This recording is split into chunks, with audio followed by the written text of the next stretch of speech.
சூப்பரான test series வந்து பாத்தீங்கன்னா நாளைக்கு ஆரம்பிக்கிறது. இது வந்து பாத்தீங்கன்னா இங்கிலாந்து இந்தியாவுக்கும் நடக்கக்கூடிய 5 டெஸ்ட் மேட்ச்.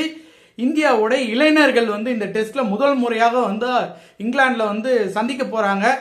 இது வந்து மிகப்பெரிய ஒரு எதிர்பார்ப்பு இந்திய ரசிகர்களிடையே இருக்கு. ஏன்னா மூத்த வீரர்கள்லாம் வந்து பாத்தீங்க அப்படின்னா அஸ்வின் அண்ட் வந்து விராட் கோலி, ரோஹித் சர்மா இல்லாம முதல் முறையாக வந்து புதிய இளைஞர்கள் வந்து இந்த இங்கிலாந்து சீரீஸ் வந்து அவங்க வந்து விளையாட போறாங்க. இது மிகப்பெரிய ஒரு எதிர்பார்ப்பு.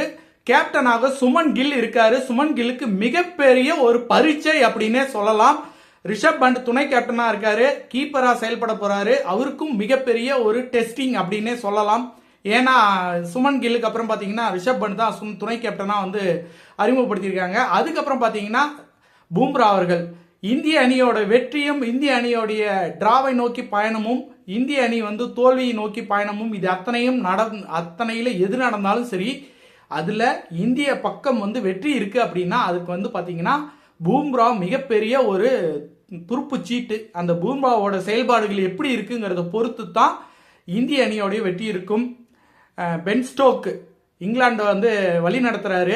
அவங்க டீம் வந்து இங்கிலாந்துல விளையாடுதுங்கும் போது இங்கிலாந்துக்கு சாதகமான அணி வந்து பாத்தீங்கன்னா அவங்க பிச்சை வந்து அவங்க வந்து கணிசமா வந்து கணிச்சு வச்சிருப்பாங்க.